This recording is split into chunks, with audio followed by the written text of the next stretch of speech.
வணக்கம் மக்களே, சிஎஸ்கே கிட்ட மலுக்கு நிக்கிறாங்க கேகேஆர் அணி. எதுக்காக அப்படின்றத இந்த வீடியோல பார்க்கலாம்.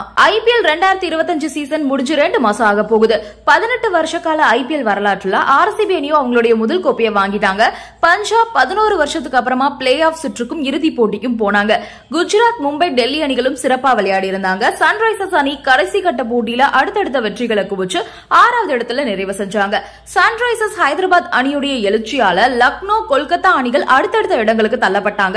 9வது இடத்தையும் ராஜஸ்தானும் 10வது இடத்தை சிஎஸ்கேயும் வாங்கியிருந்தாங்க. சிஎஸ்கே அவங்களுடைய ஐபிஎல் வரலாற்றுல முதல் முறையா கடைசி இடத்தை பிடிச்சிருக்காங்க. அதுவே சிஎஸ்கே அடுத்த சீசன்ல குறைஞ்சபட்சம் பிளே ஆஃப் போகணும் அப்படின்ற ஒரு உத்வேகத்தை அவங்களுக்கு கொடுக்கும். 2023ல கோப்பையை வென்றதுக்கு அப்புறம் ருத்ராஜ் கைக்வாட் சிஎஸ்கே உடைய கேப்டன்சியை பெற்றாரு. 2 வருஷத்துல சிஎஸ்கே பிளே ஆஃப் சுற்றுக்கு கூட தகுதி பெறல. இந்த சீசன்ல காயம் காரணமா ருத்ராஜ் தொடர்ல இருந்து விலக தோனி தான் பல போட்டியில கேப்டன்சியை கவனிச்சுக்கிட்டாரு.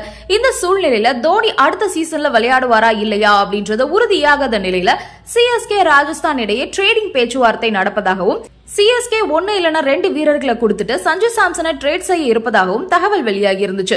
சிஎஸ்கே அதிகாரி ஒருவர் ஊடகத்துக்கு அளிச்ச பேட்டியில, நாங்க நிச்சயமா சாம்சனை பரிசீலிப்போம். அவர் ஒரு இந்திய பேட்ஸ்மேன், கூடவே அவர் ஒரு விக்கெட் கீப்பர், தொடக்க வீரரும் கூட. அதனால அவர் கிடைச்ச அவரை எங்களோட அணியில சேர்த்துக்க நாங்க ரொம்பவே விருப்பப்படுறோம் அப்படின்ற மாதிரி சொல்லியிருந்தாரு. இந்த நிலையில சிஎஸ்கேவுக்கு பிரச்சனை கொடுக்கும் விதமா கேகேஆரும் சஞ்சு சாம்சனை கேக்குறாங்க. ஏற்கனவே சாம்சன் கேகேஆர் அணில விளையாடி இருக்காரு.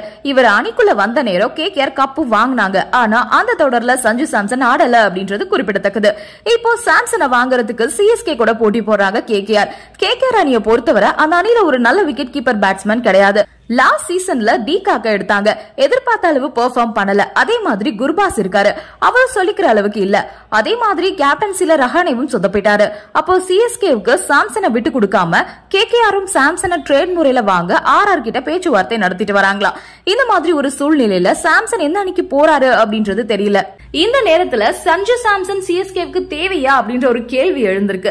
அவர் தேவை இல்ல அப்படின்னு சொல்றதுக்கு நிறைய காரணங்கள் இருக்கு. முதல்ல பாத்தீங்கன்னா ஓபனிங்ல வரக்கூடிய பிரச்சனை. ஏற்கனவே ஆயுஷ் மாத்ரே அப்படின்ற இந்திய பேட்ஸ்மேன் சிஎஸ்கேவுக்கு செட் ஆயிட்டாரு.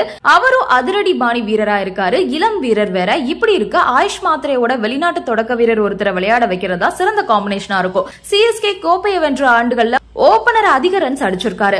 ஓபனிங் ஜோடியில ஒருத்தர் வெளிநாட்டவராகவும் இந்தியராகவும் இருப்பாங்க. இந்த ஃபார்முலா சிஎஸ்கேவுக்கு கை கொடுத்திருக்கு. இப்போ சஞ்சு சாம்சன் ஓபனிங்ல விளையாடி வரதால அவரை சிஎஸ்கேவுக்கு கூட்டிட்டு வரது காம்பினேஷன்ல பிரச்சனை ஏற்படுத்தும். அடுத்ததா கேப்டன்சி சிக்கல். இன்னும் ருத்ராஜ் கைக்வாட் தன் ஐபிஎல் அரங்குல முழுமையா கேப்டனா நிலை நிறுத்திக்கல. சஞ்சு சாம்சனும் இதுவரைக்கும் ராஜஸ்தானுக்கு கோப்பையை வென்று கொடுத்ததில்ல. அதனால ருத்ராஜ் கைக்வாட் கிட்ட இருந்து சஞ்சு சாம்சனுக்கு கேப்டன்சி பொறுப்பை கொடுத்தோம் அப்படின்னா அவ்வளவு சரியா இருக்காது. ருத்ராஜ் கைக்வாட் நம்பர் 3ல விளையாடி வராரு. சாம்சன் வந்தாலும் அவர் ஓபனிங்ல விளையாட வைக்க முடியாது. நம்பர் 3 இடத்திலையும் விளையாட வைக்க முடியாது. ருத்ராஜ் கைக்வாட் இல்லாத சிஎஸ்கே அணில சஞ்சு சாம்சனை எடுப்பதுல சிக்கல் இருக்காது. அதுக்கான வாய்ப்பு ரொம்ப ரொம்ப குறைவு. அடுத்ததா பாத்தீங்கன்னா அதிக தொகை. சஞ்சு சாம்சனை ராஜஸ்தான் ராயல்ஸ் அணி ரூபாய் 18 கோடி ரூபாய் கொடுத்து தக்க வச்சிருக்காங்க. ஒருவேளை சாம்சன் ட்ரேட் செய்யப்பட்டாரு அப்படின்னா நிச்சயமா 18 கோடிக்கு குறையாம எடுக்கணும்.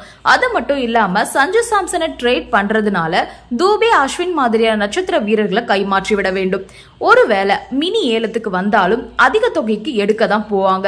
இந்த அளவுக்கு தொகையை கொடுக்கறதுக்கு பதிலா நல்ல இளம் விக்கெட் கீப்பர் பேட்ஸ்மேனை தோனிக்கு பேக்கப்பா கூட எடுத்துக்கலாம். இவ்வளவு சிக்கல் இருக்கும்போது சஞ்சு சாம்சனை எடுக்கலாமா அப்படின்றத சிஎஸ்கே 1க்கு 2 முறை நல்லா யோசிச்சு முடிவெடுத்தா சரியா இருக்கும். நன்றி, வணக்கம்.